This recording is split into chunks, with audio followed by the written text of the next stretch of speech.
Dan mudah-mudahan kita tidak jadi penonton, tapi kita ikut terlibat jadi pelaku usaha. Posisi. Pak Irwan, ini kan kita juga baru masuk kepemimpinan baru secara nasional.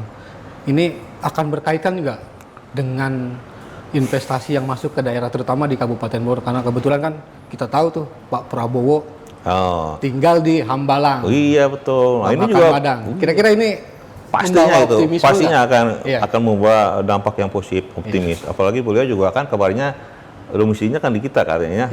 Ini insya Allah mudah-mudahan kan kalau beliau ada di sini kita akan menarik juga tuh dana-dana dari pusat ke kita kan. Terutama inilah kemampuan kita nanti komunikasi dengan pemerintah pusat. Kan seperti saya sampaikan, nonsen kalau kita hanya menetapkan ruang KPI tapi infrastruktur tidak dibangun. Nah ini nih ada peluangnya Bapak Presiden di kita. Nah mudah-mudahan itu akan mempercepat akselerasi pembangunan infrastruktur. Ya, dan jangan lupa mungkin tamu-tamu asing juga akan banyak ke kita, akan melihat nih, wah di Bogor ada apa nih. Oleh karenanya tadi Pak, kita ke depan juga insya Allah saat ini sedang menyusun peta investasi, ya, peta investasi yang digital ya, yang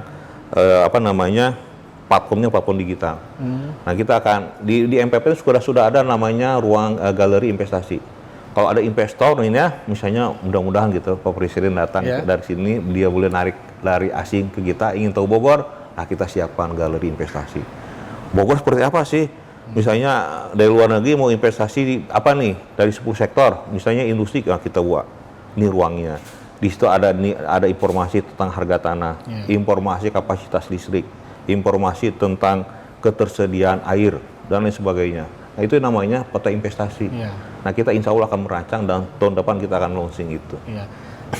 Pak, ini tadi kita bicara investor juga akan bergantung bagaimana kesiapan infrastruktur kita yang sedang diupayakan sama pemerintah Kabupaten Bogor, dan ternyata memang harus butuh dukungan pemerintah pusat. Infrastruktur yang bagian mana nih? Dan kira-kira kalau ini kita bangun akan lebih menarik lagi untuk infrastruktur itu tentunya tidak hanya jalan konektivitas jalan, tapi infrastruktur yang tadi sumber daya air misalnya, ketersediaan air. Berarti kan jaringan-jaringan air itu juga harus mampu menjangkau ke tempat-tempat yang lokasi yang sudah kita tetapkan. Tenjo misalnya, Tenjo juga aja bagian dari 16 kecamatan yang sudah ditetapkan menjadi kawasan peruntukan industri. Nah wilayah Tenjo kan sampai saat ini masih rawan air. Nah ini tugas nanti kita kolaborasi tuh dengan BUMD, tidak hanya dengan PUPR tapi dengan PDAM, mendorong nih PDAM gimana nanti ke depan juga mereka agar punya program jaringan, menjadi jaringan air gitu ya, untuk memenuhi kebutuhan itu. Ya, itu salah satunya lah ya. Tentunya sudah banyak sih ya faktor-faktor yang harus kita kita munculkan sebagai magnet gitu ya, faktor-faktor yang menjadi magnet bagaimana investasi akan masuk terus ke Kabupaten Bogor. Pak Iwan, kemudian kita juga melihat situasi global lah saat ini kan juga, kalau Pak Presiden sebelumnya mengatakan ini situasinya nggak akan penuh tantangan yang cukup berat. Nah kalau optimisme kita di daerah Kabupaten Bogor sebesar apa nih? Kita tetap menjadi daerah yang menarik bagi investor. Ya seperti yang saya sampaikan tadi, kita sudah dianugerahi oleh Tuhan. Kabupaten Bogor ini punya letak yang sangat strategis, gitu ya. Hinterlandnya Jakarta, pusat bisnis nasional dari Jakarta. Nah, apakah kita mau jadi penonton? Nah, ini kita tangkap peluang itu. Nah, kita juga mungkin nanti orang bisnis di Jakarta perlu hiburan, perlu rekreasi. Nah, berarti kita menetapkan zona-zona tidak hanya untuk kawasan industri, tapi ada juga sektor lain, pariwisata kita siapkan. Kan puncak di Sukamakmur, berarti kita harus tata ulang menjadi wisatanya. 16 kecamatan untuk industrinya. Nanti ada lagi mana nih sektor-sektor lain. Dan dari 10 sektor itu harus tidak hanya satu sektor yang jadi domain aja, tapi sektor yang lain juga harus kita tumbuhkan. Itu ya peluang itu. Pembangunan infrastruktur pastinya setiap tahun kan anggaran kita berapa persen tuh masuk infrastruktur. Nah mudah-mudahan nanti kita ada program kolaborasi tidak hanya kami, tentunya didukung disupport oleh dinas yang lain, PUPR, Iya. di Stanforbun, ya dinas-dinas lain lah. Kita harus berkolaborasi, termasuk pariwisata. Pariwisata kan sudah punya rencana umum rencana induk pariwisataan ya. Nah, kita juga nanti punya rencana induk penambahan modal. Nah, itu akan kalau kita kolaborasikan. Jadi menjadi sesuatu yang menarik lah ke depan untuk ini. Rencana induk penanaman modal itu sudah ada, sudah ada, tapi harus kita sesuaikan lagi. Iya. Karena dari yang saya sebutkan ini boleh aglomerasi nih. Iya. Kita sudah menetapkan 16 wilayah kecamatan. Untuk industri. Industri. Nah, berarti dari sektor yang lain mana nih? Kan kita itu dari Kabupaten Bogor yang begitu banyak luas, berarti harus ada tematik. Iya. Industri pariwisata sebelah mana? Misalnya Timur. Industri untuk yang sektor manufaktur dan manufaktur, berarti di 16 kecamatan. Nah, sektor-sektor yang lainnya jasa perdagangan kita tumbuhkan kayak gitu. Nah, itu udah peluang-peluang itu. Saya kira yang di Kabupaten Bogor yang nggak punya itu hanya laut ya. Iya. Harus bikin atau gitu. Iya. Apa yang nggak ada di Kabupaten Bogor? Ini anugerah yang peluang yang harus kita. Emas kita punya. Emas kita punya. Ayo dari mana ya? Semuanya ada di Kabupaten Bogor. Dari mana pasti insya Allah bisa datang. Iya. Pak, dari Bapak kan sebagai pemerintah lah. Investasi ini perlu juga nggak sih dukungan dari masyarakat umum lah gitu. Iya. Kalau ada dukungan seperti apa gitu dari masyarakat Kabupaten Bogor supaya ini juga apa yang dilakukan oleh pemerintah juga sejalan dengan dukungan dengan masyarakat. Ya betul dong, dukungan masyarakat itu salah satu kata kunci juga ya. Kalau misalnya daerah ini maju, tentunya semua stakeholder, semua entitas juga harus mendukung terhadap potensi-potensi yang ada di kita. Karena insya Allah dengan investasi yang datang, masyarakat kita juga diuntungkan. Di antaranya penyerapan tenaga kerja, akan membuka ruang-ruang usaha baru. Bisa juga nanti tugas kami juga memfasilitasi antara kemitraan antara industri besar dengan industri UKM. Nah, ini kan peluang juga. Ketika ada industri besar masuk, nah kami harus hadir di tengah-tengahnya, memfasilitasi kemitraan. Berarti memajukan saudara-saudara kita yang sekarang ini di sektor usaha kecil dan mikro. Iya.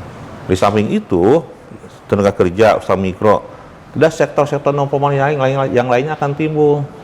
Misalnya tempat tinggal, ya kan, banyak pekerja mungkin dari luar akan datang ke kita. Iya. Berarti kan ada sektor yang lainnya. Ya mungkin ya simpelnya kontrakan berupa kos-kosan. Nah, itu kan juga akan menarik tuh buat masyarakat kita. Nanti berarti yang dukungan masyarakat salah satu faktor kunci. Jadi masyarakat dukungannya harus yang jadi ramah lah, jangan. Dan tentunya masyarakat juga harus secara intens kita sosialisasikan. Agar kesadaran pemerintah daerahnya punya kewajiban bagaimana membuka ruang, menciptakan regulasi yang ramah terhadap investasi, dan masyarakat juga mensupport. Wah, ini kan luar biasa gitu ini.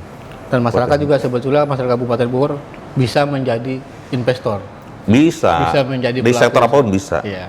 Dan ruangnya sudah dipetakan sedemikian jelas ya. Dan mudah-mudahan kita tidak jadi penonton, tapi kita ikut terlibat jadi pelaku usaha. Iya. Pak, mungkin terakhir ada ajakan atau himbauan kepada masyarakat atau sosialisasi lah tentang program-program di DPM PTSP ini yang bisa dimanfaatkan oleh masyarakat. Oh ya. Dalam kesempatan ini sekaligus juga saya mensosialisasikan kepada masyarakat. Ya, Kabupaten Bogor sekarang sudah memiliki mall pelayanan publik, di mana segala kebutuhan perizinan silahkan datang ke kami, dan bahkan kami sudah membuat semacam aplikasi MPP. Kalau saudara-saudara semua yang masa Kabupaten Bogor ingin ada keperluan perizinan, silahkan konsultasi langsung kepada PTSP atau datang ke mall pelayanan publik. Dan satu hal lagi, doakan kami agar kami juga tetap semangat bagaimana mendekatkan pelayanan kepada masyarakat yang cepat, murah, kemudian objektif dan berkeadilan. Ya, kami mohon dukungan dari seluruh stakeholder masyarakat. Demikian kita sudah dengarkan paparan dari Pak Irwan Purnawan, Kepala Dinas Penanaman Modal Terpadu Satu Pintu ya. Ya. Semoga pembicaraan ini juga menjadi pengetahuan baru buat masyarakat, terutama masyarakat Kabupaten Bogor. Tadi pesannya kita harus jadi pelaku di daerah kita sendiri. jadi penonton. Jangan hanya jadi penonton. Pemerintah sudah menyiapkan berbagai macam infrastruktur, kemudahan-kemudahan pelayanan, tinggal nanti masyarakat bisa memanfaatkan. Iya, peluang itu ya. Ya, peluang itu. Terima kasih Pak Irwan. Sama-sama. Semoga nanti kita bisa ngobrol hal-hal yang lain Siap. di posisi podcast literasi dan inspirasi. Terima kasih juga. Podcast ini juga sebagai ajang kami untuk berintegrasi dengan masyarakat ya, sosialisasi. Dan mudah-mudahan saya diundang kembali ya. Siap, untuk siap, tema-tema yang siap, lainnya. siap. Kita akan undang lagi pasti. Terutama mungkin nanti di akhir tahun kita mau cek lagi Boleh. berapa sih yang dicapai. Sampai akhir tahun, oke. Tercapai Kita atau buktikan tidak, atau ya. melampaui. Gitu. Mudah-mudahan ya. Ya, Mudah-mudahan siap, gitu siap. dong. Terima kasih sekali lagi Oke. Pak Irwan. Posisi